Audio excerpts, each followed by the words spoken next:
What's going on? What's going on? All right, how y'all feeling today? Just got off. It's a very nasty, rainy, and disgusting day out here in Baltimore, Maryland.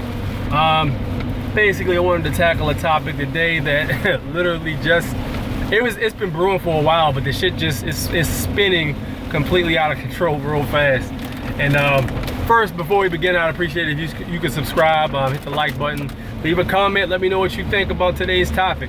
And if you've been following what I've been following, which is you know, pretty much the NFAC, the Not Fucking Around Coalition, which is basically they were on the news at one point, but they really haven't been covering it that much, which I also thought was interesting. But it's basically a group of armed black people, pretty much, that are all gathering together and standing in line with their guns and basically in like a military-looking formation. And there's been some mishaps. I mean, I think they did the Stone Mountain thing a little while back. I think I commented on that. And then they did another joint at Louisville, Kentucky. And, you know, they basically just show up with their guns. And then the guy, Grandmaster J, I think his name is. I always get confused because there's so many Jam Masters, Flash Masters, this, that, and the third, Taskmaster, all kinds of masters. So this guy basically is like, you know, spearheading the whole thing, quote unquote, and he's supposed to be like the head of it. So I've been listening to, because unlike some people, I listen to different various sources. I'll listen to some of the, I'll listen to white nationalists, their YouTubes. I'll listen to, like, you know, black empowerment YouTubes. I'll listen to CNN, I'll listen to Fox. I try to listen to everybody's point of view and draw my own conclusion at the end instead of just accepting somebody's opinion. That's pretty much what I've been doing. And then what I found, there's a lot of facts in a lot of these different corners of these places that you wouldn't look because it's the opposition as you would suspect. But as in any good recon, you have to be aware of what the other people are talking about too, that's on the opposite side of what you believe. So with that said, I pretty much look at all that stuff, man. And what I've been seeing, like a lot of the groups that are pretty much white people who are libertarians, they like the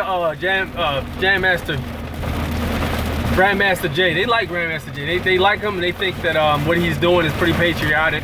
They like the fact that the black people are all getting united with their guns. Because, you know, these guys are all pro-gun, pro-militia, all that other good stuff. And they're all, they pretty much back it.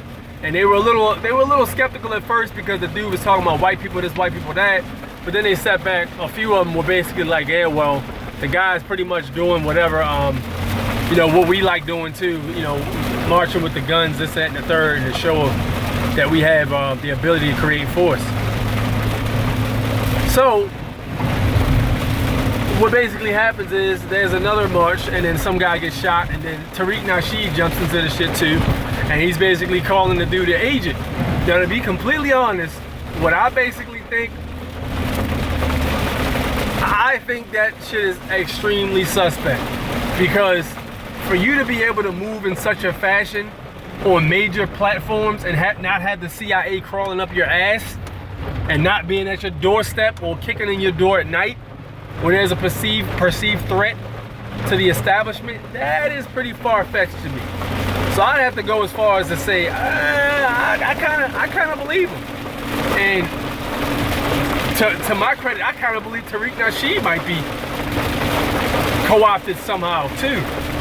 And my reasons for that will probably be because the dude had Russians at his house. So that's kind of suspect, but I ain't throwing no shade either way. I mean, I personally believe it's possible.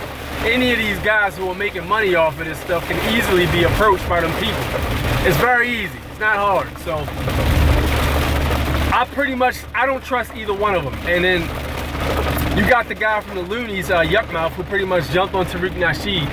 And Tariq Nasheed he got on his vlog yesterday, and he pretty much lit him up and was just sliding him real heavy, which was fucking hilarious. But then you had the guy from the Loonies, Yukmouth, slide him right back and was like, yo, look, check it out. Wah, wah, wah, wah, wah. So now it's a big ass, it's a lot of craziness in the black consciousness community. And what's basically happening is nobody knows who's who. It's like that meme of Spider-Man where you got like 4 Spider-Mans in the room and they're all pointing to each other like you're the guy, no, you're the guy. And they all look like Spider-Man. So that's pretty much what's happening right now. Nobody knows who's who anymore. People are looking at people sideways. I pretty much don't trust anybody right now because it's just too much confusion. I'm listening to, oh damn, I'm brain dead. I'm listening to all three of them basically, and there's a lot of people that are backing this cat too. And you know, they're pretty much on Twitter and they're going at each other's throats on Instagram, all that shit. And they're pretty much dragging the shit out of each other over all this confusion. And I think this might be the government behind it, because when you really look at the truth, the dude, it's just, there's so much information out there. The dude was sitting behind Donald Trump. I mean, it's just, that shit was weird.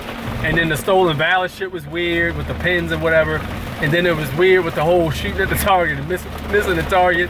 That shit was weird. And they say, well, hey, at least he's doing something. I mean, yeah, you can say that, but like, how authentic is it though? At the end of the day, that's really what matters. How authentic is that shit? Because if he's doing something and it's not authentic, ain't nothing really happening to fight the organization that's been oppressing you in the first place. So none of that shit really makes sense to me, man. It just all sounds funny as fuck. And then Lord Jamar's pretty much saying, yeah, I don't know, this cat looks suspect. And then Rod Digger was co-signing the dude before. Apparently she had, did some shows with him in the hip hop shit, and she knew him just on a, you know, on a like, you know, just hip hop level in terms of like maybe, you know, just throwing some shows or whatever. But like, I mean, it's just too much weirdness. Like, yo, and they made a good point. Where is this dude from? Like, yo, where is this cat from? Nobody knows. So now I'm looking at it like, all right, this shit is weird. Then when you start to really think about it, it's like, all right, well, look, how many more of these people that were supposed to be black leaders were put there? Some people that were put there and some people that were homegrown. You know, and you can make the argument the ones that were killed were pretty much authentic, which a majority of them were pretty much. So it's just confusing, man. And when you really start to look into this shit and not just believe with your soul, more questions come up, man. Just more questions. What do you guys think? Anybody who's been keeping up with what's going on, how do you feel about what's going on in this whole scenario? And what is your opinion? I pretty much don't trust any of them because I think any of them can be co-opted, honestly. It's just too easy, yo. You got money, you got yourself a nice crib, you got a family, everybody's living well. It's too easy for the government to be like, hey, look, you want to keep that shit the way it is? This is what you're going to do. And this is how you're going to play ball. And it is what it is for me. Let me know what you guys think in the comment section. Meanwhile, I'm going to finish getting out of this goddamn rain. I will holler at you guys later. Peace out.